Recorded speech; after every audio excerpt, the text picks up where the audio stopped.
오늘은 선지서 변론 10번째 시간입니다. 다니엘 변론 4번째 시간으로 다니엘 11장을 통하여 남방왕과 북방왕에 대해서 3차 세계대전 아마겟돈까지 다 언급이 되어 있는데요. 이걸 변론해 보도록 하겠습니다. 이 다니엘서 11장은 이 시간적으로는 상당히 오랜 기간을 함축되어 있죠. 그래서 바벨론이 망할 때부터 앞으로 아마겟돈 전쟁이 끝날 때까지 전체 역사가 이렇게 이 다니엘 11장에 들어가 있기 때문에 이걸 그냥 단순히 알기가 쉽지 않습니다. 그래서 지나간 역사는 우리가 대충 살펴보고 앞으로 되어질 역사를 중심으로 해서 변론해 보도록 하겠습니다. 여기 내용은 이제 여러분이 아시는 것처럼 이제 로마 시대를 거쳐서 이제는 공산당 시절이 오고 공산당 시절이 온 후에는 3차 대전과 아마겟돈 그런 시절이 올 것을 여기 다 함축이 되어 있거든요. 이제 차차 이 본문을 보시면서 대충 그 역사를 한번 보도록 하겠습니다. 1절입니다. 내가 또 메대 사람 다리오 원년에 일어나 그를 돕고 강하게 한 일이 있었느니라. 여기 이제 메대 사람 다리오 왕이 등장하죠. 이 다리오 왕은 바벨론을 멸망시킨 메대 왕이죠. 바벨론에 의해서 이스라엘이 멸망을 당했는데 그 바벨론을 멸망시킨 왕이 이 다리오 왕인데 메대 왕이죠. 이게 그래서 바벨론이 BC 538년에 멸망을 했기 때문에 지금으로 본다면 2500년이 넘은 거죠.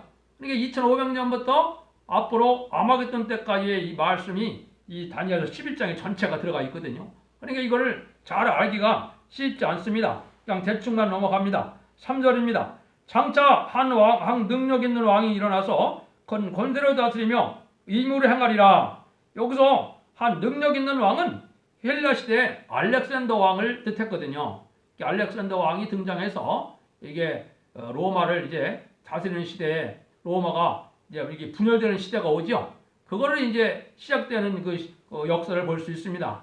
이건 여러분들이 아마 그 영화나 그 책을 통해서 이 역사를 많이 알고 있을 겁니다. 그래서 이거 자세한 변론은 제가 인터넷에는 올려놨지만은 이거 너무 복잡하니까 여기서는 대충 시기적으로만 넘어가는 일로 그렇게 보도록 하겠습니다.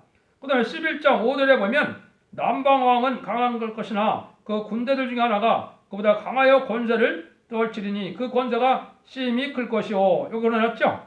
여기는 이제 알렉산더 대왕이 죽은 다음에 이제는 거기를 동서남북으로 네 나라로 나눠지는 역사가 있었죠. 그 시절의 역사를 여기 얘기한 겁니다.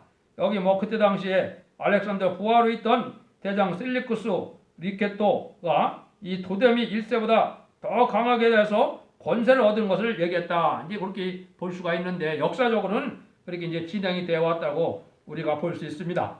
그 다음에는 이제 이렇게 쭉 세상이 흘러가다가 이제 우리가 본격적으로 로마 시대를 언급할 때는 어디에서 되겠습니까? 그것이 이제 여기 16절이 되겠는데, 그래서 로마 시대가 쭉 진행이 되다가 16절에 보면 이제 뭐가 등장을 합니까? 오직 와서 그 치는 자가 자기 임무를 행하겠고 등이 그 앞에 설 사람이 없겠고 이제 그 영화로운 땅에 설 것이요 그 손에 멸망이 있으리라. 그가 결심하고 전국의 힘을 다하여 이르렀다가 그 와서 하찮을 것이요 또 여자의 딸을 그에게 주어 그 나라를 패망케 하려 할 것이나 이루지 못하리니 그에게 무익하니라.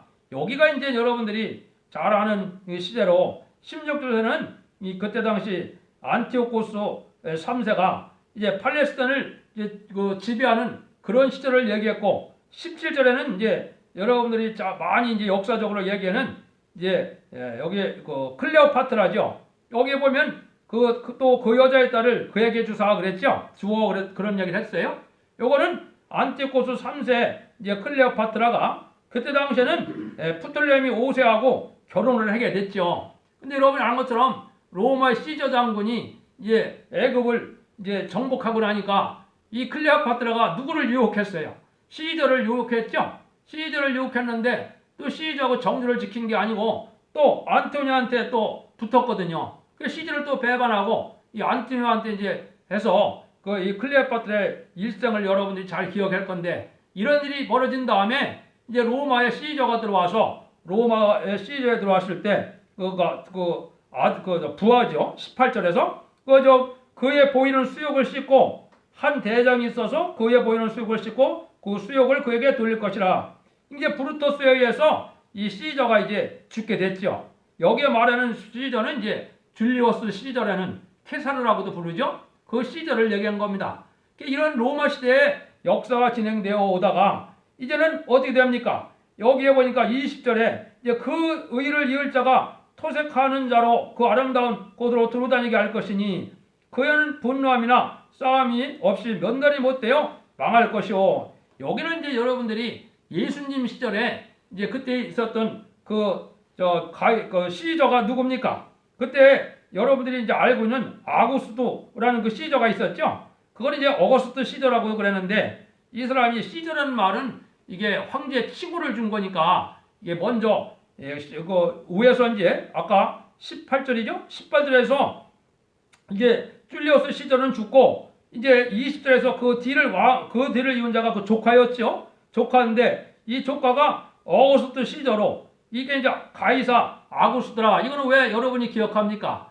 이 시절이 바로 예수님이 가이사에게 한 거를 얘기했는데 그 말씀이 여기에서 보면은 이제 20절에서 그날의 아름다운 곳으로 두루다니게 한다. 이게 사상 처음으로 로마에서 조세령을 내린 걸 뜻한 겁니다. 그 조세령이 예수님 시절까지 이제 그때 로마가 이제 유대를 이스라엘을 다스리는 속국이 됐죠. 그때 당시에 이제 시절입니다. 그래서 예수님이 어렸을 때 이 바로 이 시저가 죽었는데 그 역사가 이제 진행되어 온 거죠. 그래서 로마 시대 때 이제 이런 역사가 진행되어 오다가 이제 로마 시대를 이제는 다시 어떤 일이 벌어지느냐. 로마 시대에서 이제 이거 세월이 흘러서 성경적으로는 로마 시대를 로마가 이제 마지막에 그 네로왕의 폭군으로 이제 유대를 아주 기독교를 박해하는 때가 있었죠. 그 시절이 지나고 난 다음에는 성경이 어떻게 되어 있느냐. 그 시절 다음에는 이래 그 악한 정권이 공산당으로 등장하는 겁니다. 이 공산당으로 등장하는 것이 이제 여기에 21절에 나와 있는 겁니다. 여기 21절에 보면 또 그를 이을 자는 한 비천한 자 사람이라 그 나라 영광을 그에게 주지 아니할 것이요 그가 평안한 때를 따서 게을러 낙헌하를 얻을 것이며 이 비천한 자가 바로 뭐냐. 이 비천한 자가 스탈린이 비천한 자인데 이 자가 이제 신학생이었다가 이제 타락을 해서 공산혁명을 일으키는 역사가 일어났죠. 그래서 이런 역사가 진행될 것을 보여준 겁니다. 그래서 우리가 이제 여기서 시적으로 좀 많이 흐르죠. 그런데 우리가 잘 알 것은 뭐냐면 20절에 있는 요게 이제 네로 시대 로마를 계시록 17장에서는 7머리 중에 6째 왕이라는 말을 쓴 거예요. 6째 왕, 거기 계시록 10장에서 설명을 드렸는데, 그런데 그러고 나서 21절에는 7째 왕이 등장하는 겁니다. 이 7째 왕은 무신론 공산 사상인 마귀 사상으로 마지막 세상에 악한 나라가 등장하는데 이게 소련 볼셰비키 혁명을 얘기했거든요. 그 일들이 진행되는 때가 이제 세상 종말입니다. 그러니까 21절까지는 약 1900년이 흐른 거죠. 그러니까 많은 세월이 1800년 이상이 흐른 거죠. 이제 그런 시절로 돼서 이제 이때부터 하나님이 종말의 역사가 진행될 걸 보여준 겁니다. 그러니까 진행될 것을 보여주다가 이게 이제 어느 때까지 진행이 됩니까? 이게 이제 뭐 생략하고 넘어가면 24절이 됩니다. 24절에 보면 뭐라 그랬냐? 그는 노력질하며 탈취한 재물을 물에게 흩어주며 모락을 베풀어 얼마 동안은 산성들을 칠 것인데 때가 이르기까지 그리하리라. 요거는 이제 아까 21절에서 24절까지 많은 나라를 정복하고 전 세계를 예정대로 3분의 1이 공산화되는 시점을 얘기한 겁니다. 이게 이제 계시록 8장에서 제가 자세히 설명드린 겁니다.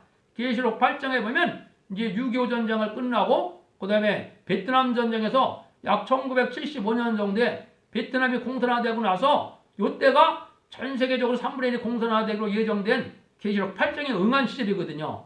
이런 시절로 계속 응해져 올 걸 얘기한 겁니다. 그래서 정한 때까지라고 했는데 이 정한 때는 나중에 이제 이 끝절에 보면 아마겟돈 전쟁까지를 얘기한 겁니다.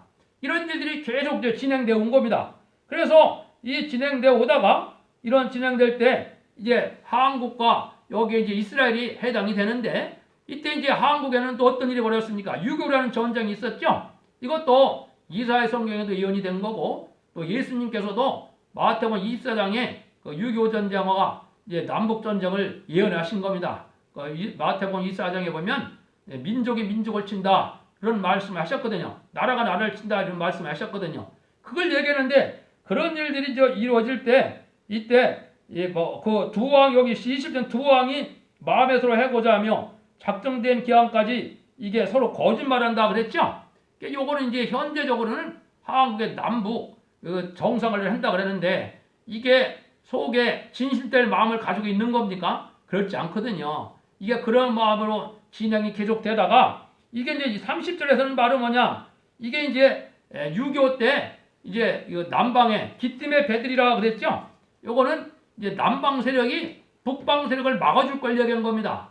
하나님의 섭리 속에 이제 남북 6.25 전쟁이 났을 때 유엔 참정국 16개국이 참전을 했죠. 그래서 한국을 지켜주는 역사가 왜 있었느냐? 한국이 말세 사명국가거든요. 선지국가거든요. 그래서 그런 일들이 벌어질 것을 이제 30절에 보여준 겁니다. 그런데 이래고 나서는 이제 무슨 일이 벌어지느냐? 그 이후에 이제 종말적인 역사가 진행이 됩니다. 근데 이제 이 자들이 이제 31절에 보면 어떻게 됩니까? 군대는 그 이편에 서서 성소 곧 경관성을 더럽히며 매일 드리는 제사를 펴며 멸망케 하는 미운 물건을 세울 것이며 일어났죠. 요게 이제 후 3년 만에 들어갈 내용을 얘기했는데 그 전에 이때부터 이제 종말의 역사인데 하나님의 종말의 역사를 하려면은 하나님이 뭐가 준비돼야 됩니까? 하나님의 사명자들이 준비가 돼야 되거든요. 그래서 이제 지난번에 이사야에서도 말씀드린 것처럼 한국이 1948년 8월 15일 날 이 독립된 것이 한국의 사명국가로 세운 거거든요. 그때부터 하나님은 이제 역사를 예언이 성취된 역사를 진행해 오다가 여기 이제 32절에 무슨 일이 벌어지느냐? 그가 또 언약을 배반하고 악행하는 자를 게을러 타락시킬 것이나 오직 자기의 하나님을 아는 백성은 강하여 용맹을 발하리라. 이제 공산당이 지금 어떻게 됐습니까? 많은 미혹의 세력으로 이제 계시록적으로 말하면 청황생말 시대가 된 거죠. 그래서 붉은말 시대가 됐다가 청황말 시대가 돼서 많은 미혹하는 역사로 지금 한 100년이 흘러왔죠. 100년이 흘러왔을 때 그때 하나님이 여기 뭐예요? 자기를 아는 하나님의 아는 백성은 강하여 용맹을 발휘하라 그런 거죠. 요게 이제 하나님이 키우는 말세종들이 일어날 것을 얘기한 겁니다. 그래서 지금까지 20세기 후반부터 말세복음이 이 땅에 전해져 갖고 말세복음이라는 것은 예언서 계시록을 통하여 재림지를 영접하여 세상을 심판하고 세세를 건설할 내용을 말씀하는 건데 이 말씀을 깨닫는 시대가 온 겁니다. 이 깨닫는 말씀 시대가 오는데 이들이 이제 하나님을 알게 되니까 아주 용맹을 발한다 이 말이죠. 지금 이제 한국으로 본다면 다 용공협상을 해야 산다 그랬는데 이 말세복음의 사명자들은 뭡니까? 공산당은 타협할 대상이 하고 멸공통일 해야 된다고 외치거든요. 협상하면 망한다고 외치거든요. 여자들이 이제 말세복음을 받은 이런 용사들이 되는 겁니다. 이것들이 이제 키워지다가 한국이 전쟁이 나면 본격적으로 선진국가가 되고 나면은 이제 무슨 일이 벌어지냐? 전 세계 이제 변화성도들이 한국에 와서 이 말세복음을 듣고 14만 4천 명의 이제 군대를 일으키는 일이 벌어지거든요. 그 일들은 이제 여기 말씀하신 겁니다. 여기 보면 33절에 백성 중에 지혜로운 자가 많은 삶을 가르칠 것이나 그들이 칼날과 불꽃과 사로잡힘과 약들을 당하여 여러 날 동안 세입하리라. 요거는 그런 일들이 벌어지지만은 하루아침에 이 종들이 큰 세력을 이어서 이런 큰 권력을 갖게 되느냐? 그것은 않다는 겁니다.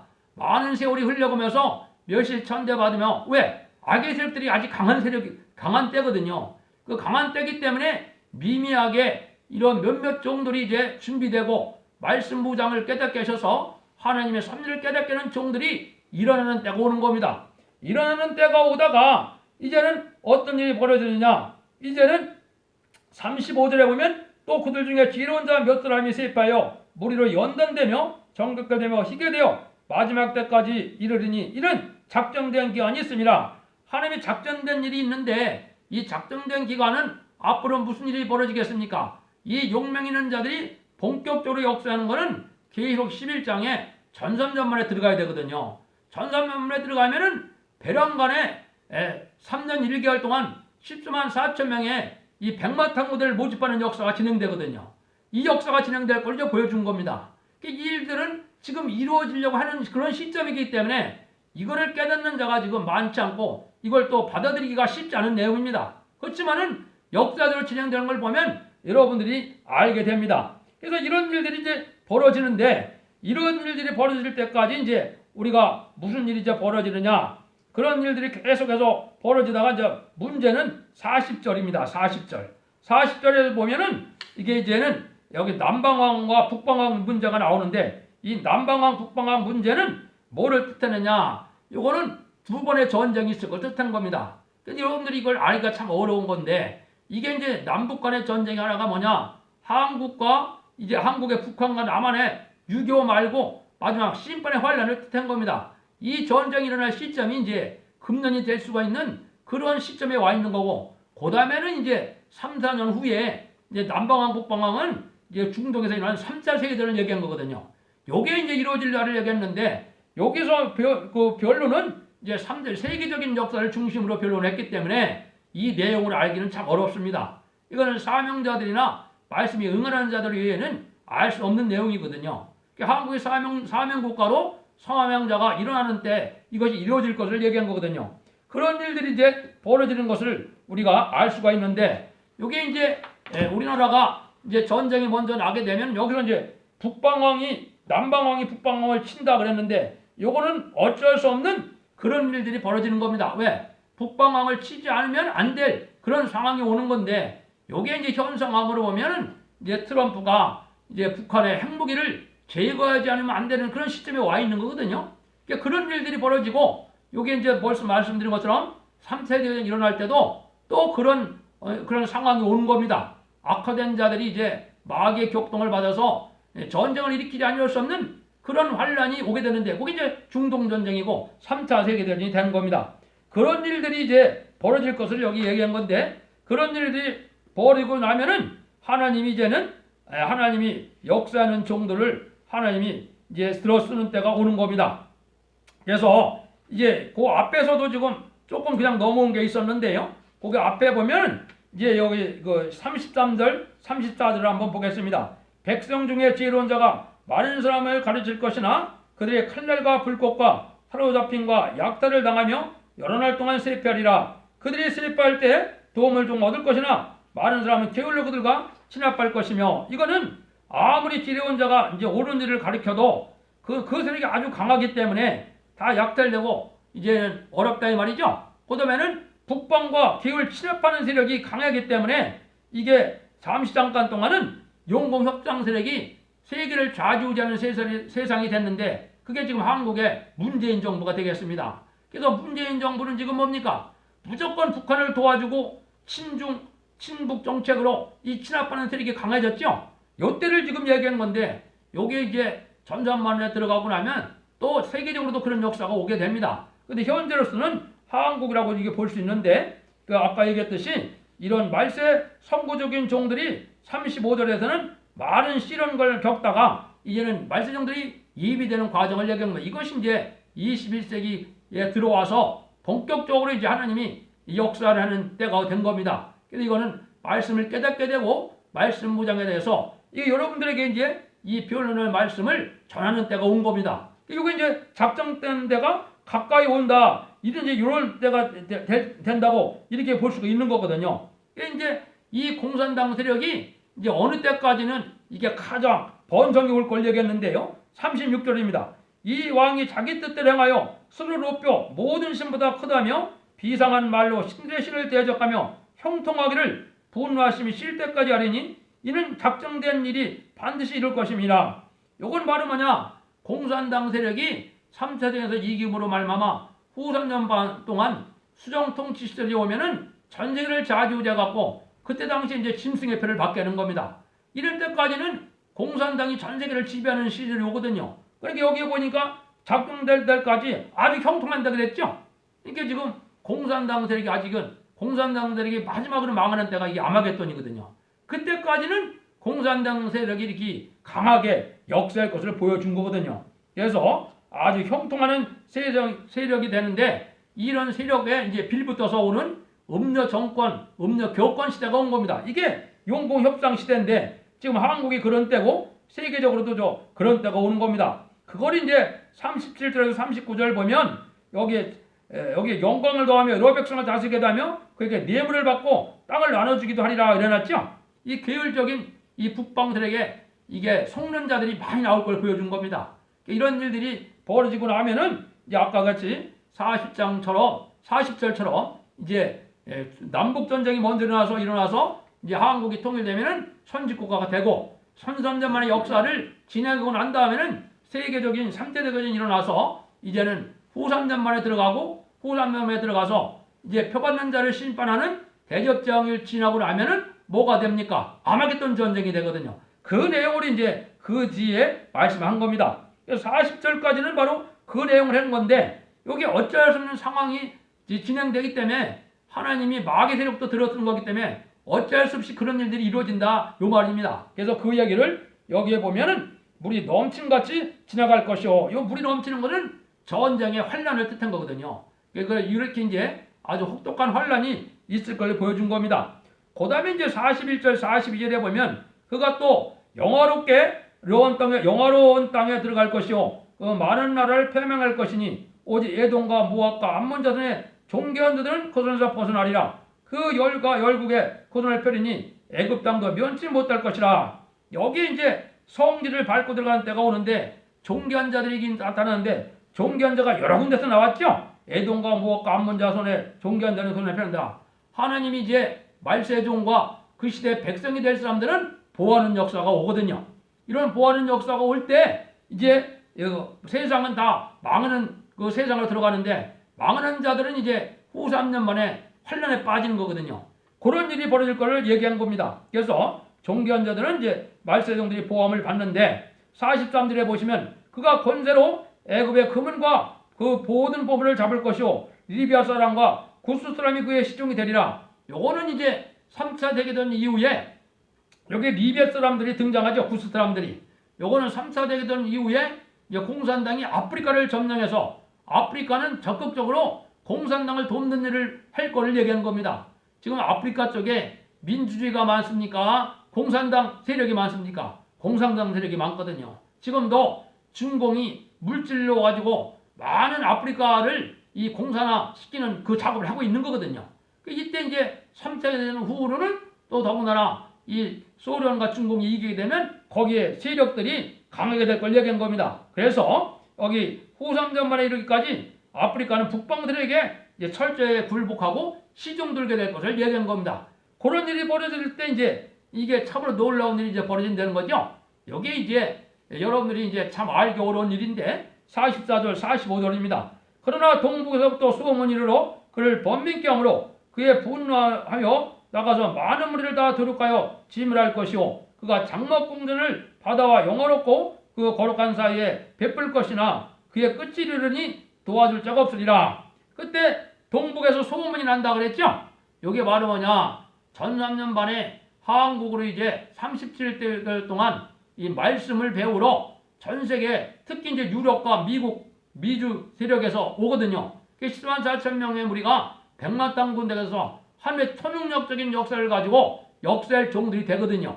이런 종들이 돼서 이제 5개월 황충에 난 때 이때 이제 북방을 치러 올라가거든요. 이때는 바로 뭐냐, 지금 공산당 세력에 모스크바나 북방 이런 지역이 되겠죠. 그럼 모스크바 같은 데 가서 하나님이 택한 백성을 구원하는 역사가 있는 겁니다.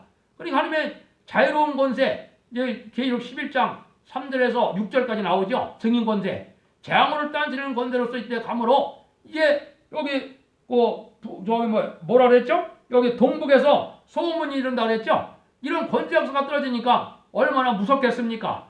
인간의 힘으로는 당치 못할 이런 사람들이 나타나서 막 해결시키는 역사가 진행되거든요. 이런 일들이 벌어질 걸 여기 그렇게 말씀을 한 겁니다. 그래서 동북에서 난 소문이 일어서 많은 사람들이 범민을 한다 그랬죠? 근데 이제 3차 대계전 이후에 이제 장막궁전에 여기 장막궁전을 바다와 영어롭게 하는 거룩한 사이에 베푼다 그랬죠? 요 장막궁전은 지금 소련이나 중공이나 공산당 또 일부 그 자유세계도 그런데 핵전쟁을 대비해서 지하도시를 다 만들어 갖고 자기들은 다 도망갈 궁리를 다 해놨거든요. 이게 이제 3대 대전과 후 3년 만에 많은 사람들이 망하고 또 대접장 때 망했는데 이자들은 그런 지하 도시로 다 피해갖고 이제 자기들만 살아남거든요.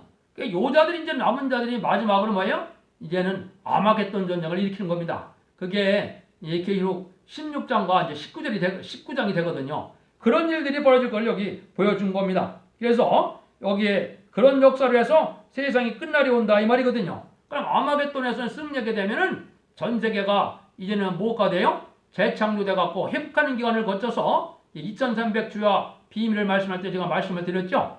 그 기간이 차면 만왕의 왕으로 이제 예수님이 오셔서 의로운 통치를 시작하면은 14만 4천 명은 이제 변화 성도가 돼서 휴거됐다가 후 3년 반 동안에 천국서 왕국 부서지고 해서 이제 계시록 10장 1절에 시온산에 재림의 주와 같이 와갖고 세상을 이제 심판하고 난 다음에는 이제 분봉왕이 돼서 천년평화 왕국 시대로 들어갈 것을 얘기한 거거든요. 그래서 이제 다음 시간에는 이제 여기 3자 대기전과 그거를 구체적으로 12장과도 결부시켜서 말씀을 드리고 이 11장의 내용이 이렇게 5,600년 동안의 역사가 진행되는 거니까 여러분들이 알기는 어려워도 역사가 그렇게 진행되는 건 맞거든요. 그래서 제가 몇 가지만 말씀을 드렸는데 그런 일들에서 이제 심판기가 와서 이제 재림의 주가 오시는 그런 시대가 영광스러운 새 시대고 이게 이스라엘 회복이고 이게 천년평화왕국이 이로운 시대를 얘기한 거거든요. 그러니까 이 다니엘서 11장과 12장이 아주 중요한 비밀이고 이게 아주 이제 알기 어려운 비밀인데 이 말씀대로 지금 될 날이 지금 진행되고 있는 것이고 이게 곧 이루어질 때가 온 겁니다. 이걸 여러분이 잘 분별하셔서 이제는 진리 앞에 순종함으로 하나님 앞에 복을 누리는 복된 종들이 되기를 예수님으로 축원드립니다. 아멘.